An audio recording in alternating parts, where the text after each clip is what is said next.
Carlos Corona, soy adscrito del INP y trabajo también en hemodinamia allá en el ABC con el grupo Cardias. Y bueno, me pidió Mari que les diera una plática, que les hablara un poquito sobre anestesia en la sala de hemodinamia, ¿no?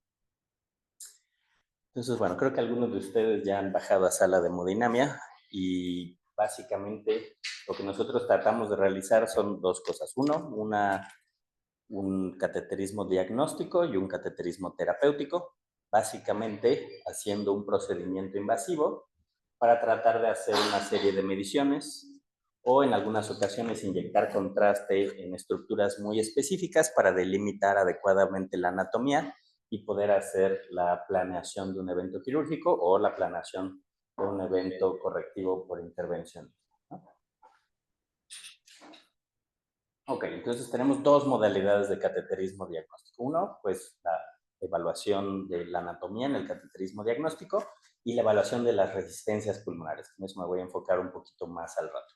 Y terapéutico, pues tenemos ya afortunadamente la tecnología y el material se ha desarrollado lo suficiente que tenemos una gran variedad de modalidades donde podemos intervenir desde el área terapéutica, ¿no? Lo más frecuente que realizamos aquí, pues es cierre de CIAC y BPCA, dilatación de válvula pulmonar aórtica, coartación de aorta, septostomía con balón, colocación de stent en conducto arterioso y actualmente estamos haciendo ya cada vez más estudios electrofisiológicos, ablación, marcapasos, DAI, resincronizadores, todo lo que implica electrofisiología, ¿no? Ok. Entonces, el cateterismo terapéutico, como les comenté, hemos crecido importantemente, pero esto también hace que la probabilidad de complicaciones pues sea también mucho más amplia, ¿no?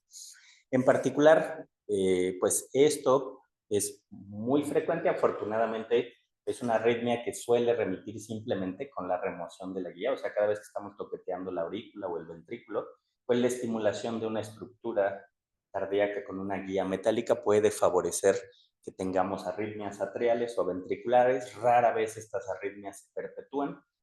Cuando se perpetúan es un problema porque son de muy difícil control, pero en la gran mayoría de los casos simplemente con quitar el material es más que suficiente.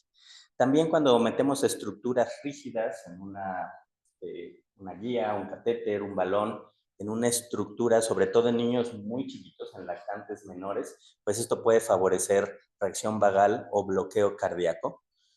En la gran mayoría de los casos, el bloqueo cardíaco suele remitir también con la remisión o sea, con retirar el material. Sin embargo, la reacción vagal esa puede durar un poquito más tiempo y esto puede provocar inestabilidad hemodinámica.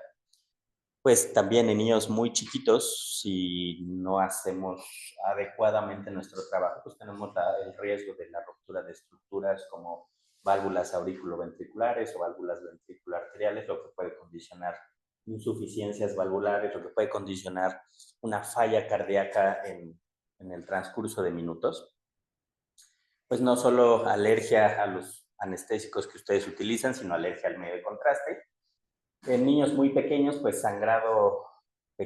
poco sangrado puede ser importante, sobre todo cuando en niños muy pequeños realizamos cateterismos intervencionistas, por ejemplo, simplemente hacer una septostomía en un recién nacido que puede estar pesando alrededor de los 3 kilos, solemos requerir un introductor femoral venoso de alrededor de 6 French, que obviamente pues esto va a implicar un sangrado importante, ¿no? Y finalmente, rupturas de estructuras cuando realicemos punción pericárdica, pues obviamente podemos picar otra cosa y provocar un hemo o un neumopericardio, lo que puede poner gravemente al niño en cuestión de segundos, minutos.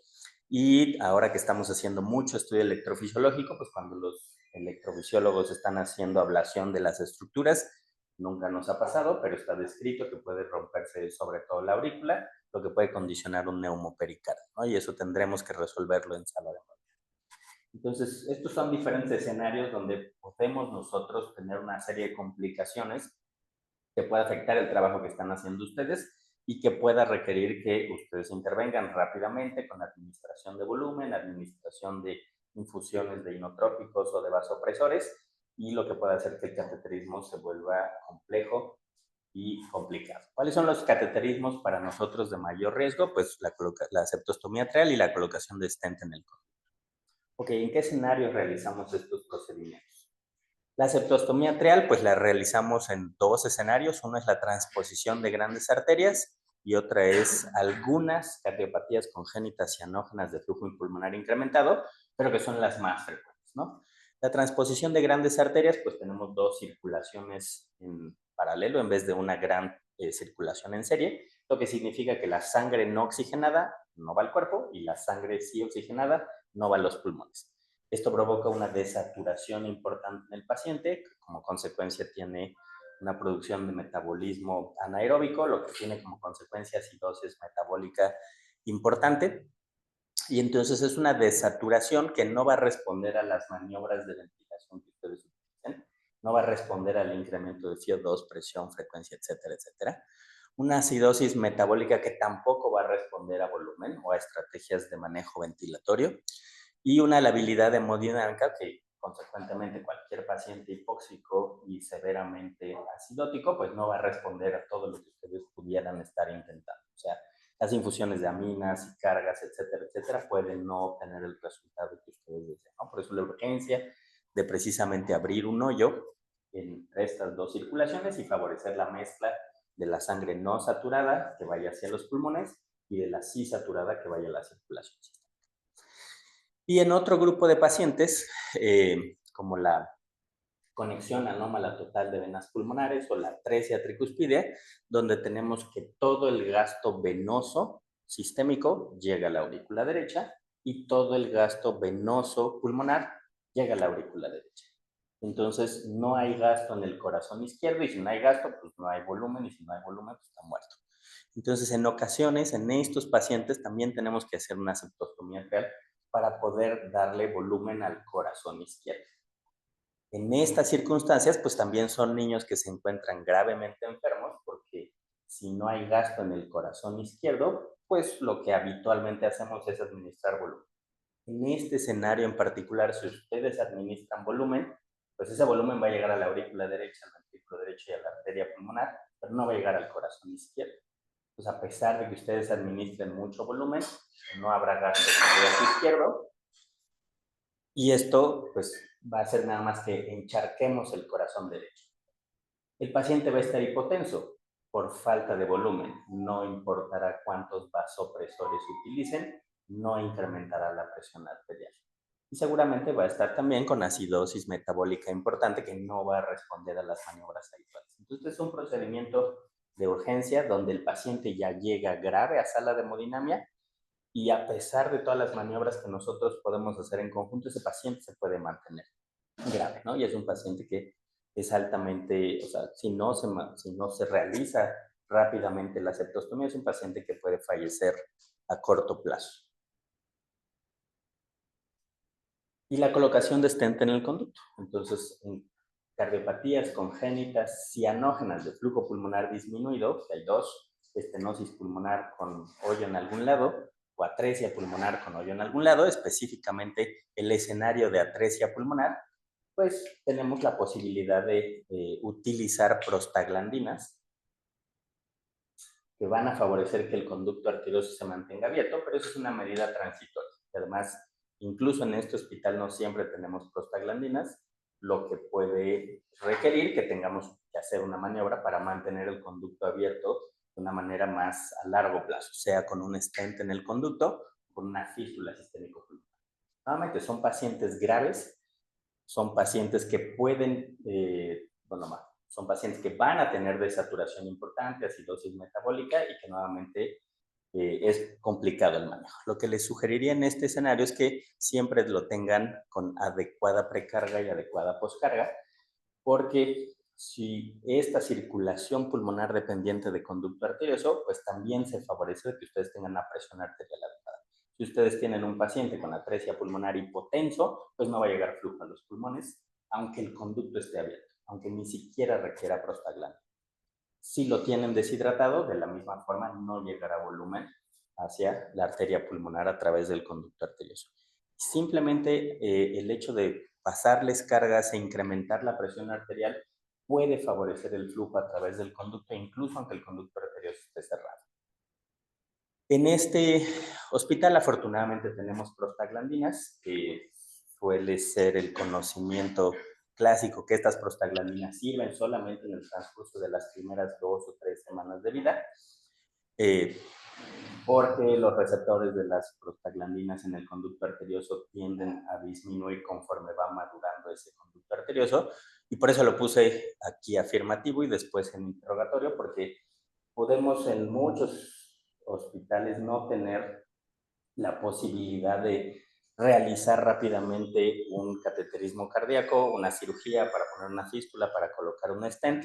Sin embargo, nos han llegado una serie de pacientes de edades mucho más avanzadas, donde pues a prueba de desesperación, precisamente en sala de hemodinamia, que todavía no se cierra, todavía no se tiene el material para realizar el procedimiento y el paciente se pone gravemente desaturado, pues lo que se intentó fue una maniobra de prácticamente de rescate, donde se utilizaron bolos de dosis en prostaglandinas en pacientes de casi 5 meses, 8 meses, en particular 3 días, donde estos dos pacientes en particular se utilizaron bolos. No estoy diciendo esto debe de hacerse como una maniobra habitual, pero en el paciente donde está en riesgo su vida podemos utilizar, creo que esta fue la dosis que encontramos que el efecto es mucho más rápido y que no tuvo complicaciones importantes.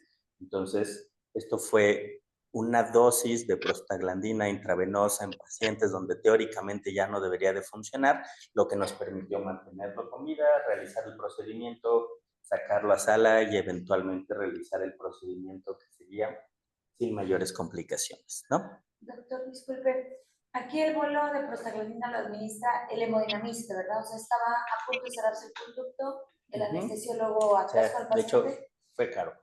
Ah, o sea, el anestesiólogo lo administra ahí en bolo. Sí, exactamente. O sea, de alguna forma, como nosotros estamos estériles y los medicamentos no siempre vienen en presentación estéril, pues les pedimos a ustedes que nos echen la mano, ¿no? Ok.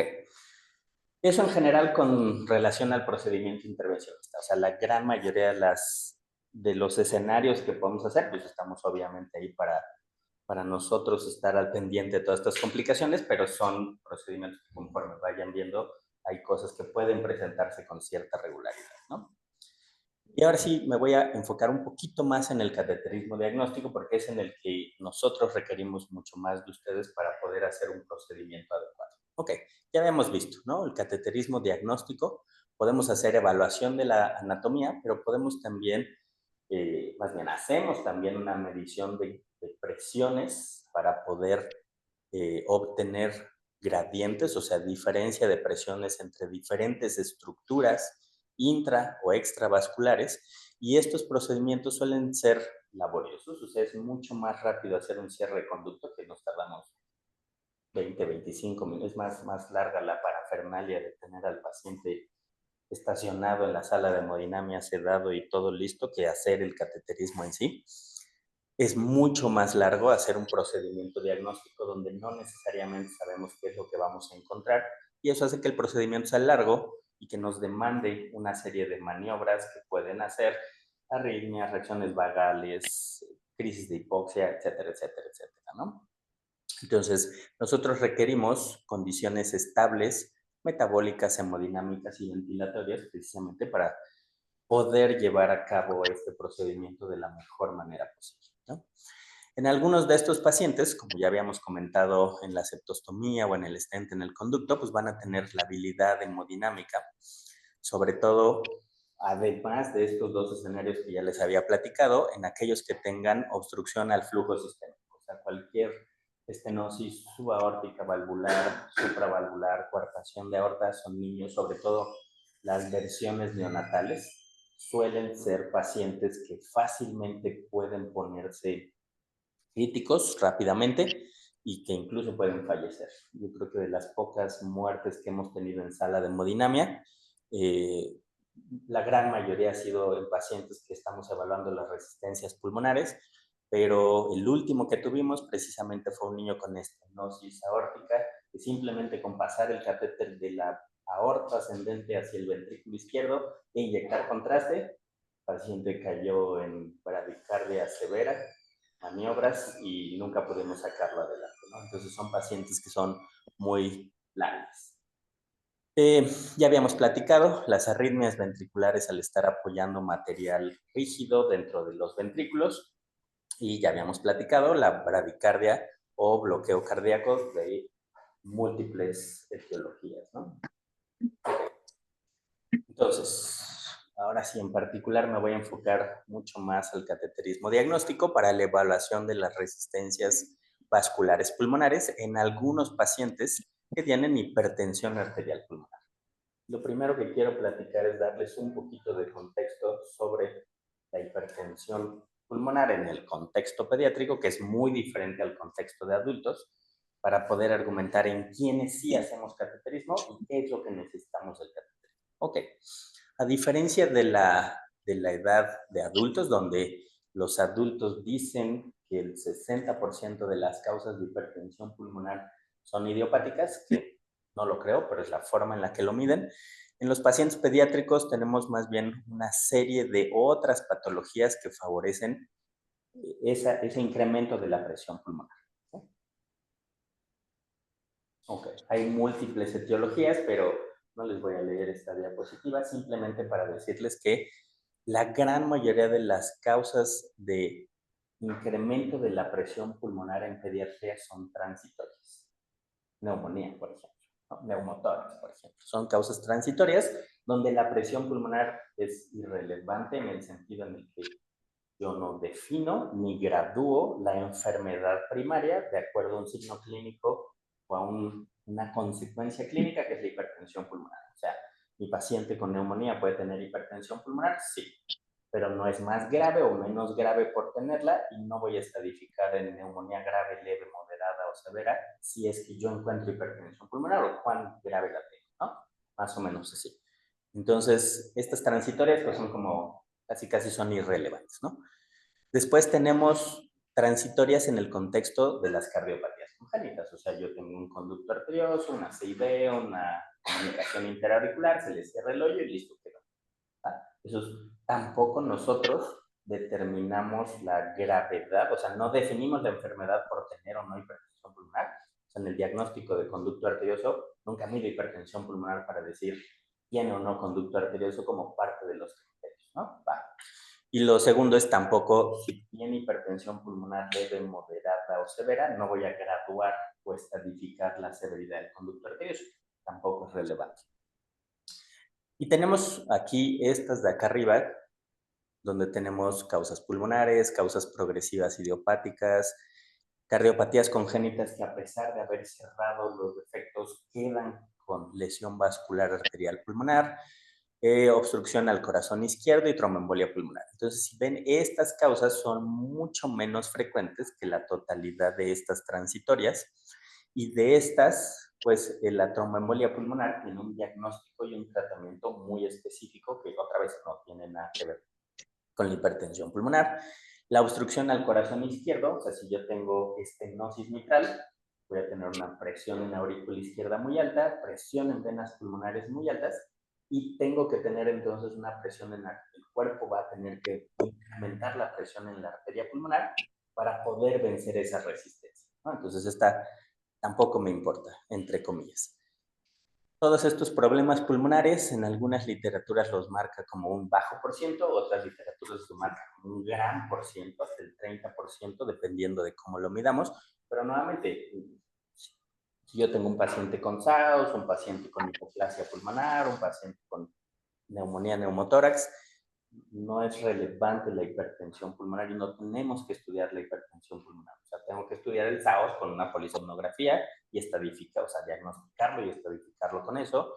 Tengo que hacer una tomografía, un gamagrama para tromboembolia pulmonar y con eso lo diagnostico, con eso lo estadifico y con eso lo trato. Pero hay escenarios muy particulares que son en estos dos específicamente, las progresivas idiopáticas y las progresivas posterior a la corrección de una cardiopatía congénita, son en particular la que nos involucra.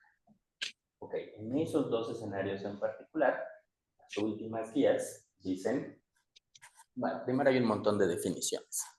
Y están todas estas definiciones. Traducidas al español son algo así como esto, ¿no? Hipertensión pulmonar. Platicábamos con Mari, todavía la gringa dice 25, la europea dice 20. Me causa mucho conflicto la europea que dice 20, porque 20 es el rango de normalidad, pero no necesariamente hemos demostrado que sea el rango de enfermedad. O sea, yo tener un número por arriba de la normalidad no necesariamente significa que estoy enfermo, ¿no? De hecho, tenemos 6 puntos y fracciones a los extremos de la campana de Gauss y no significa que ese grupo esté enfermo. Y probablemente tengo enfermos que están dentro de los rangos de la normalidad y tampoco los sabemos identificar. Pero bueno, por eso es que me peleo un poquito con el 20 y el 25, ¿no? Pero para fines prácticos, hipertensión pulmonar es cuando tengo una presión media mayor de 20 o 25 milímetros de mercurio. Y tenemos otras definiciones para poder entender un poquito más qué es lo que vamos a buscar del cateterismo cardíaco. El cateterismo cardíaco lo que tratamos de hacer es, teóricamente ya pasó ese paciente por un protocolo diagnóstico donde se supone que se descartaron todas las causas transitorias, obstrucción al corazón izquierdo, tromboembolia pulmonar y causas pulmonares. Y entonces lo que nos queda es el paciente que tiene hipertensión arterial pulmonar idiopática y el paciente que tiene una cardiopatía de hiperflujo, pero que puede ya tener lesión vascular arterial pulmonar.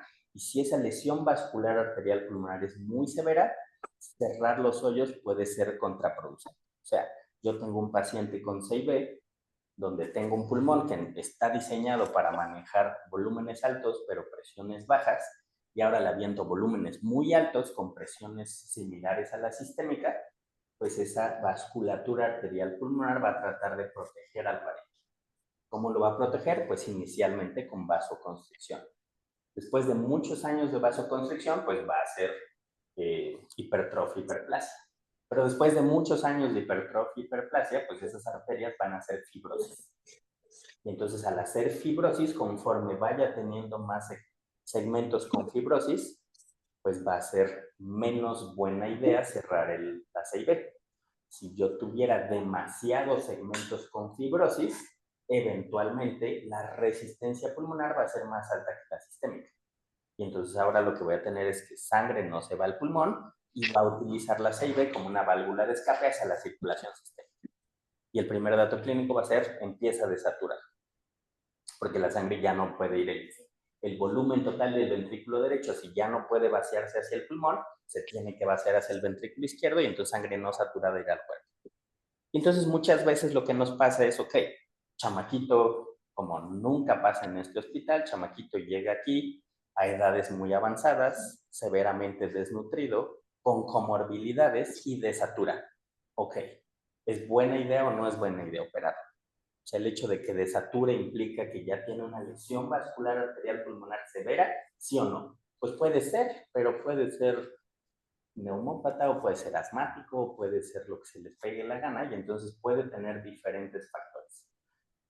Y para eso es que hacemos el cateterismo cardíaco. Ese es un escenario. Y el otro escenario es el primario. El primario es aquel grupo de pacientes que tienen un gen o un familiar donde no hemos identificado el gen, o ni siquiera tiene familiares, pero tampoco hemos identificado el gen, y entonces le decimos idiopática, familiar o genética.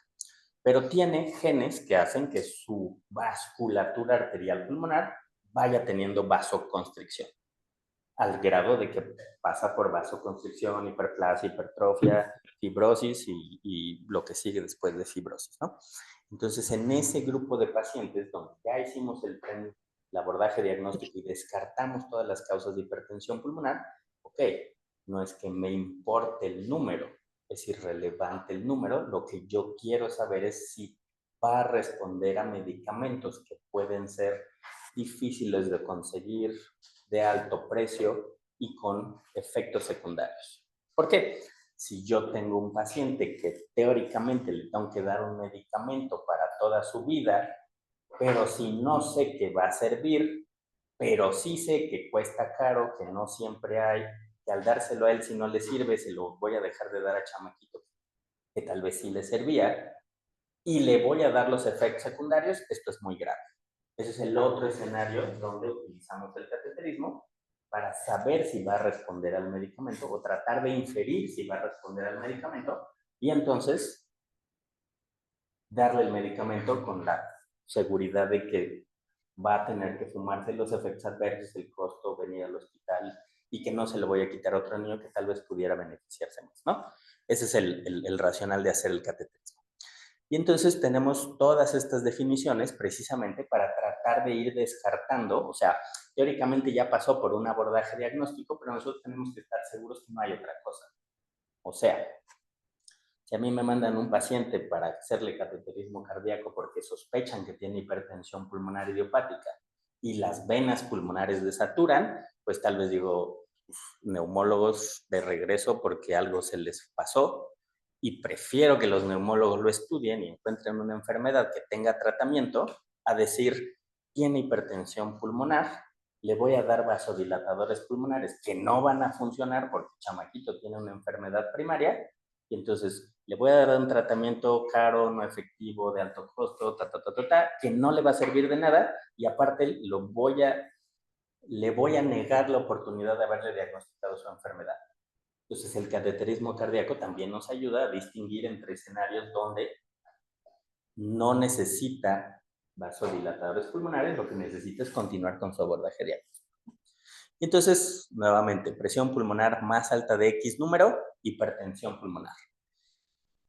Hipertensión pulmonar precapilar, tomamos la cuña, que es precisamente una presión de enclavamiento, o sea, se avanza un catéter, se infla un balón, en México no hay, nada más enclavamos el catéter hasta que ya no pueda avanzar más. Entonces cierro, digamos que la presión arterial pulmonar y me quedo con la presión más allá de lo que la bomba ventrículo derecho le imprime. O sea, quito la presión del ventrículo derecho y me quedo con la presión de cuña, que si no hay estenosis de arterias pulmonares es la misma que la capilar y que si no hay estenosis de venas pulmonares es la misma que la de venas pulmonares y que si no hay estenosis de otras cosas es la misma que la aurícula izquierda. O sea, este es el racional de la cuña que usan los adultólogos para saber la telediastólica del ventrículo izquierdo. O sea, si no hay estenosis mitral, la telediastólica del VI es la misma que la aurícula izquierda. Si no hay de venas pulmonares, la aurícula izquierda es la misma que las venas pulmonares. Si no hay problema parenquimatoso pulmonar, la de venas pulmonares es la misma que la capilar pulmonar, que es la misma que la presión en cuña. ¿Ah? Por eso tomamos la cuña, para distinguir en lo que es arterial y lo que es pulmonar y obstrucción al corazón izquierdo. ¿Sí?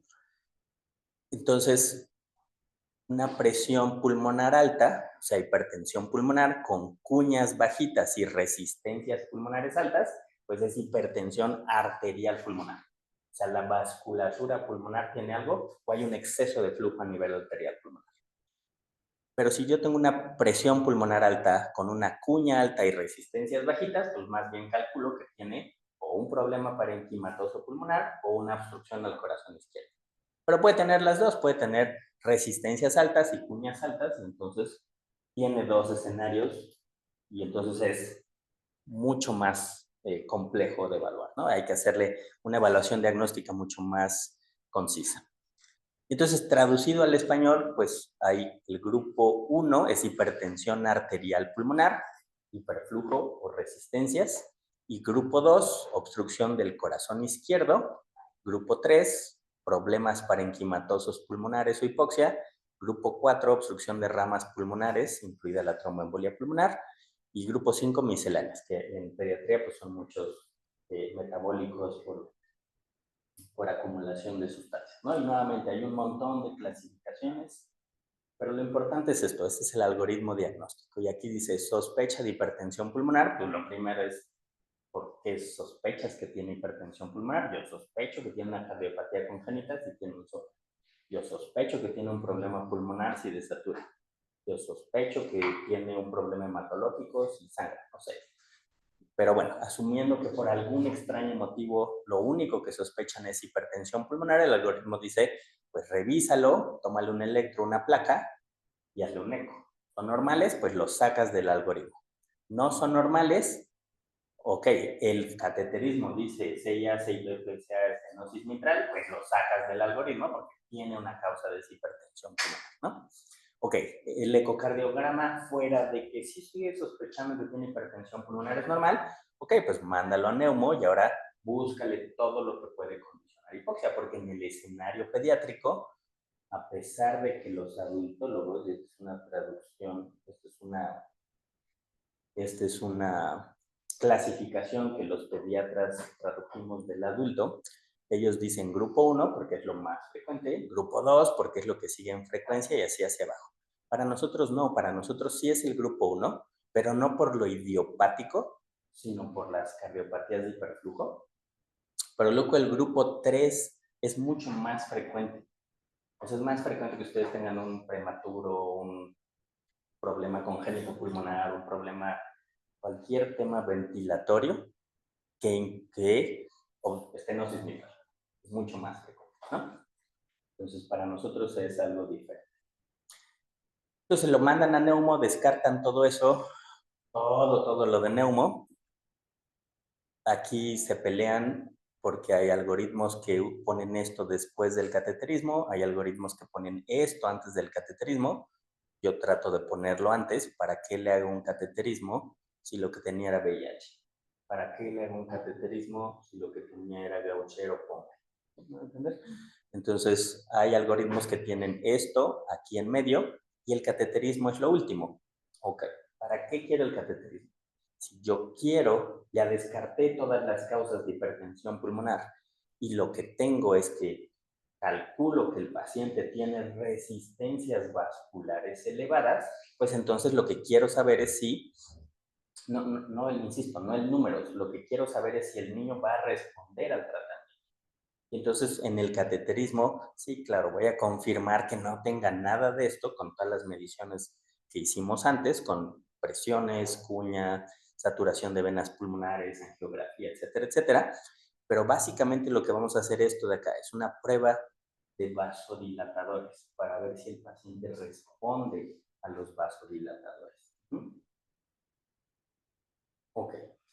Y entonces de las cosas que más nos dan pendientes, si ya tengo un paciente que teóricamente pasó un abordaje diagnóstico, descarté todas las causas de hipertensión pulmonar, teóricamente llegó a sala de hemodinamia porque exclusivamente creo que tiene o hipertensión pulmonar idiopática o que tiene resistencias muy altas por muchos años de CIASA y BPCA, que ya dañó la vasculatura arterial pulmonar y lo que quiero es ver cómo responde, pero mi pendiente es que no responda, o sea, que no vasodilate, y ahora voy a estar inyectando contraste, toqueteando la arteria pulmonar, tratando de encuñarme y estar ahí manoseando la vasculatura, pues existe el riesgo de que esa vasculatura sea sensible y haga una vasoconstricción general masiva, se cierren todas las poquitas arteriolas pulmonares que estaban abiertas y entonces eso es una crisis hipertensiva pulmonar. Hay dos escenarios de crisis hipertensiva pulmonar. El escenario del paciente idiopático que no tiene hoyos, que ese no va a desaturar, ¿sí? Y el escenario que sí tiene hoyos, se llama CIBPCA, y ese va a desaturar. Ok, ¿cuál es el cuadro clínico de una crisis hipertensiva pulmonar? Este de acá.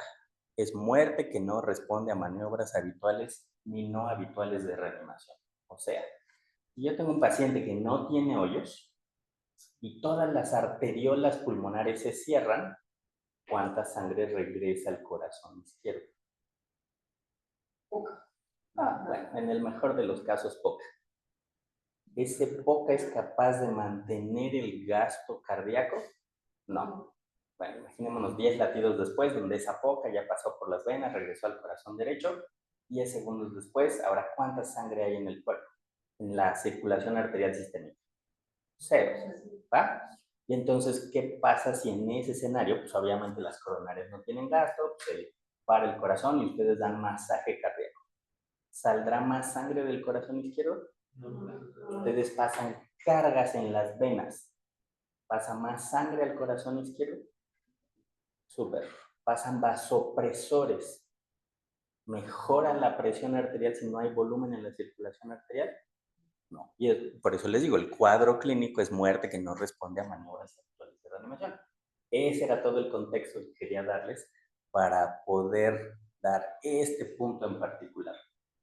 Eso es a lo que nos vamos a enfrentar en sala de hemodinamia. Eso es a lo que le tenemos tanto respeto. Y por eso dije, las pocas muertes afortunadamente que hemos tenido en sala de hemodinamia, pero la gran mayoría de ellas han sido en pacientes con sospecha de hipertensión arterial pulmonar idiopática, que les hacemos cateterismo para ver si vale la pena darles medicamentos de alta gama. Esas han sido la mayoría de nuestras muertes en sala de hemodinamia. Y entonces, ¿cuál es el tratamiento? Porque pues ya vimos que no cargas, no vasopresores, si le suena el oxígeno, pues no alcanza y no funciona. Pues el tratamiento de la crisis hipertensiva pulmonar es más bien que nunca pase. Ese es el tratamiento. Y esa es la parte donde les pedimos a ustedes, pues ese equilibrio metabólico, hemodinámico y ventilatorio que habíamos hablado previamente. O sea, si yo a este escenario de pacientes los tengo acidóticos respiratorios o los tengo deshidratados, antes de que yo empiece a toquetear las cosas por dentro, es más probable que nos haga una crisis, ¿no? Ok. Segundo escenario de crisis hipertensiva pulmonar es el que sí tiene hoyos, una CIB. Una CIB que tiene tanto daño vascular arterial pulmonar por años y años de tener CIB y de que le dijeron que le va a quitar solo el soplo, venga hasta los 20 años al INP. Entonces, ese grupo de pacientes que ya desaturan, pues ya de entrada tienen tanto daño vascular arterial pulmonar que la sangre ya no pasa a los pulmones, se brinca por la CIB que ahora funciona como válvula de escape y ahora sí desatura. A ese paciente es al que le vamos a hacer cateterismo, no al que está todo bello, ¿no? Ese grupo de pacientes sí desatura. Y el cuadro clínico de una crisis hipertensiva pulmonar, entonces es sí desaturan y lo mismo que les había platicado aquí arriba, ¿no? Muerte que no responde a gran cosa, pero no porque no tenga volumen en el corazón izquierdo, se va a tener mucho volumen en el corazón izquierdo, pero va a estar severamente desaturado. Y conforme vaya pasando la sangre, o sea, si la sangre empezó con 100 de saturación, da una vuelta al cuerpo, pues regresa al ventrículo derecho saturando 80. Y entonces se brinca la sangre del pulmón, va otra vez a la circulación sistémica y en la segunda vuelta, pues va a volver a dejar sangre en el cuerpo y ahora va a regresar saturando 60. Y en la tercera vuelta, pues 40 y en la siguiente vuelta 20 y ya está muerto. Entonces, pues dar vueltas, o sea, la sangre que empieza en el ventrículo izquierdo y regresa a las cavas tarda 10, 15 segundos, ¿no? Entonces, ¿cuántas vueltas quieren que aguante esa sangre que ya no pasa por el pulmón antes de que tengan ustedes una desaturación severa que no va a responder a maniobras de lo que les dije? Muy corto plazo. Por eso, nuevamente, el tratamiento es prevenir estas crisis de hipoxia. Y lo más importante para nosotros es simplemente tener homeostasia, que yo sé que no se los tengo que decir, ustedes son expertos en tener homeostasia en quirófano, en salas de procedimientos, pero en particular en este escenario siempre les avisamos que es un paciente que nos condiciona a nosotros mucho respeto. Ok, ya que les di todo este contexto, ahora esa homeostasia es muy importante porque para hacer las mediciones, si yo mediciones lo tengo acidótico y el segundo set de mediciones lo tengo alcalótico y aquí lo tenía deshidratado y aquí lo tenía hipotenso, pues seguramente va a ser que mis mediciones salgan extrañas y si esas mediciones salen extrañas, pues los cálculos saldrán extraños y si esos cálculos salen extraños, pues seguramente yo tomaré malas decisiones, ¿no? Haré malos cálculos y con esos malos cálculos seguramente el grupo quirúrgico tomaremos malas decisiones. Consecuentemente podemos dejar a niños fuera de tratamiento cuando sí eran operables o, peor aún, mandaré a cirugía a un niño que ya no era operable y entonces no se me va a morir a mí, se le va a morir al cirujano. Bueno, ni al cirujano. Se les va a morir a ustedes en la recu o en el paso del quirófano a la terapia, ¿no? Esto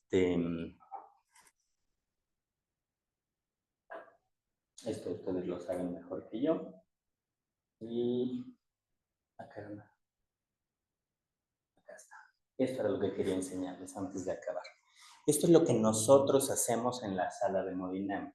Esto es lo que nosotros hacemos en un escenario de hipertensión pulmonar idiopática, donde hacemos cálculos hemodinámicos en hemodinámicos con FIO2 al 21, que es como vivimos, y esto es cálculos hemodinámicos con FIO2 al 100. ¿Por qué FIO2 al 100? Porque teóricamente el oxígeno es el mejor vasodilatador que existe. Entonces yo lo que quiero saber es, no hay un estudio que diga 20% de las arteriolas están buenas, 40% tienen hiperplasia, 80% hipertrofia y 10% fibrosis. Eso no existe. Entonces lo que nosotros hacemos es calcular un gran número llamado resistencias pulmonares y resistencias sistémicas. No me voy a meter mucho en la matemática de hacer eso, pero por ejemplo, vean este paciente. Tiene 100 de presión sistólica sistémica y 47 diastólica. Consecuentemente 64 de media. Y la arteria pulmonar 100 de sistólica, 32 de diastólica y 61 de media. O sea, la presión de la pulmonar es similar a la sistémica sistólica y muy parecida a la diastólica. Seguramente este paciente tiene una enfermedad o por lo menos una vasoconstricción severa. ¿Sí? Y vean cómo de la vena pulmonar que satura 97, ahora la aorta descendente satura 87. O sea, cae 10 puntos la saturación. Seguramente hay cortocircuito desde el ventrículo derecho hasta el ventrículo izquierdo, por algún hoyo, o a través de un foramen oval. Estos números me indicarían que este paciente tiene una enfermedad muy avanzada. Y lo que quiero saber es, ¿va a responder al tratamiento o no va a responder al tratamiento? Porque nuevamente, darle a alguien un tratamiento que no le va a servir es solo ofrecerle efectos adversos y costos. Y quitárselo a otro niño. O sea, en nuestro hospital no hay para aventar, seguramente se lo puedo quitar a alguien que sí le serviría, ¿no? Y por eso es que hacemos maniobras. Y esto es lo importante del estudio. Por eso es que requerimos que todo esté en las mismas condiciones al 21 y al 100, porque vamos a hacer el estudio al 21, que no nos tardamos 5 minutos, y luego incrementamos FIO2 al 100, o utilizamos óxido nítrico, y necesitamos que pasen 10, 15 minutos para que las condiciones sean lo suficientemente estables para volver a repetir las mediciones, ¿no? Y lo que hacemos, o esto es el reflejo de lo que hacemos, es FIO2 al 100%, la presión sigue igual, la diastólica cayó 5 milímetros, había 15 de diferencia, ahora hay 20, pero ahora tengo que las venas pulmonares saturan 99 y la aorta satura casi 91. O sea, ya no está pasando sangre del corazón derecho, brincándose al pulmón a la circulación sistémica. Y esto puede ser alentador. Pero, ¿qué tanto? O sea, ¿qué significa esto? ¿Cómo lo cuantifico? Y precisamente para eso hacemos estos números de acá, que son el cálculo de las resistencias sistémicas y las comparamos contra las resistencias pulmonares. En este caso, este paciente tenía resistencias sistémicas de 11 y pulmonares de 16. Es una brutalidad. Con una relación de resistencias de 1. O sea, cualquier cosa que lo normal es 0.2, o sea, lo normal es que la resistencia pulmonar sea 5 veces más baja que la sistémica. Alto es 0.3. Pero tener una relación cercana al 1 nos habla de una enfermedad vascular arterial pulmonar severa, prácticamente no tratable. Y nuevamente, hicimos los números y a pesar de que el chamaquito ya no desaturaba en la circulación sistémica, vean ahora cómo las resistencias de 12 sistémicas caen las pulmonares a 8, pero decimos, ¿esto es adecuado para que vaya a quirófano o no? Pues sigue teniendo una relación de resistencias muy alta, una relación de resistencias cercana al 1. Esto para nosotros es un dato de no es buena idea operar, porque si se cierra el hoyo que antes servía como válvula de escape, sale, va, ustedes lo sacan intubado con FIO2 al 100% y lo van a sacar en estas condiciones. ¿Qué va a pasar cuando el grupo de terapia intensiva trate de bajarle la FIO2 y eventualmente lo intente extubar? Exactamente, nunca lo va a poder extubar porque cuando lo intente extubar, la sangre ya no puede ir a los pulmones, le cerramos la válvula de escape, no hay flujo en el corazón izquierdo, y entonces le tiene que volver a subir la FIO2 para tratar de lograr este escenario y que haya poquito de flujo hacia el corazón izquierdo. Esa es la importancia del cateterismo cardíaco para lo que nosotros hacemos, sea el contexto del que se va a operar o sea el contexto de no tiene un defecto estructural, pero va a requerir medicamentos vasodilatadores. O sea, este escenario también no sería un escenario favorecedor para darle tratamiento farmacológico. ¿Sí? ¿Me voy a entender? Esa es la importancia de, por favor. ¿El punto 2 es lo normal? O sea, ¿cómo hasta qué punto de corte le darían oportunidad? Híjoles, esa es una pregunta turbulenta en el mundo. O sea, las guías tanto americanas como europeas hablan de resistencias absolutas y eso creo que es un gran problema, porque hablan de resistencias, nada más hablan de la resistencia pulmonar, índice de resistencia vascular pulmonar cerebral, pero ustedes lo van a encontrar como resistencia vascular pulmonar en los artículos. O sea, la resistencia pulmonar, lo normal es 2 unidades Woods para abajo. Y ellos hablan de patológico, 3 unidades Woods para arriba, ¿sí? O sea, otra vez, lo normal, siempre va a haber debería de haber un gap entre el normal y el patológico, pero para muchas cosas nada más decimos, ¿es normal o está arriba lo normal? Ok, ellos dicen, por arriba de 3 es patológico, y por arriba de 6, las guías dicen, queda a consideración de su médico. Así dice. Y son guías y son recomendaciones, pero eso es lo triste, no hay información suficiente para poder dar una recomendación sólida, para decir por arriba de 6, lo más probable es que se muera, no lo hagas, lo más probable es que le vaya bien, sí hazlo. Y esa recomendación de pues, lo que el diablo quiera, lo que el médico quiera es porque ha habido alguna cantidad de estudios que dicen que con resistencias pulmonares mayores de 6, la tasa de mortalidad a 3 años es la misma. O sea, si lo operas a 3 años se va a morir X, pero si no lo operas a 3 años, el mismo X se va a morir. ¿Sí? Y entonces es como de, pues, porque probablemente, aquí esta es la parte truculenta, lo más probable es que los X que se murieron, el número X que se murió al tratarlo, no necesariamente va a ser el mismo número X que se murió al no haberlos operado. O sea, probablemente el que tiene resistencias muy altas puede seguir vivo, pero severamente desaturado, ¿no? Y ese qué bueno que no lo operaste. Pero probablemente el que no operaste y que sí le tocaba operarse, porque estaba en un rango donde no sabía si era bueno o mal operarlo, seguramente en 3 años ya va a tener esa lesión y entonces ahora sí ya va a ser fuera de tratamiento. Entonces, es una discusión importante que se tiene en el mundo. Pero tu pregunta me sirve para decir, si por algún motivo se hipotensa, le pasamos cargas, que es lo de menos, pero si se hipotensa y le pusimos vasopresor, ¿qué crees que va a pasar con la resistencia? Va a incrementar, tanto en este escenario de FIO2 al 21 como en este escenario de FIO2 al 100. Por eso es que, insisto, a nosotros nos causa algo de conflicto que la literatura mundial solo hable del número y no hable de la relación. Porque si hay alguna cosa, acidosis, hipoxia más allá del esperado, necesidad de vasopresores por lo que se te pegue la gana. Lo más común es que nosotros le ponemos un bolo de efedrina, ¿no? Por ejemplo, mientras ellos están haciendo la medición, va a modificar eso. Me va a modificar el número. Y de acuerdo a guías internacionales, es muy correcto. El problema es que en ningún lado está cuantificado eso. O sea, en ningún lado, ninguna literatura te dice, no tomes el número absoluto, toma la relación de resistencias, porque la relación de resistencias te puede hablar más de fenómenos inmediatos que pasaron en sala, ¿no?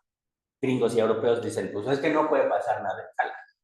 En sala va a estar todo perfecto y fabuloso, porque si no está todo perfecto y fabuloso, pues hiciste eso. Sí, sí, obvio, sí, pero pues cosas pasan, ¿no? O sea, cosas pasan que se te hipotensó, bueno, le pasas un bolito de algo. Ok, pues lo ideal sería en Unicorniolandia que pues, te esperaras a que efecto de lo que pasaste terminara y mientras tanto vamos a estar todos así en salas de hemodinamia esperando a que el efecto pase. Eso sería lo ideal. ¿Eh? No siempre lo hacemos. Doctor, perdón, Ya ya acabamos. has hecho. No, ya, Sí, perfecto. ¿Alguien tiene alguna duda más que quisiera? Ok. Doctor, creo que sería una gran oportunidad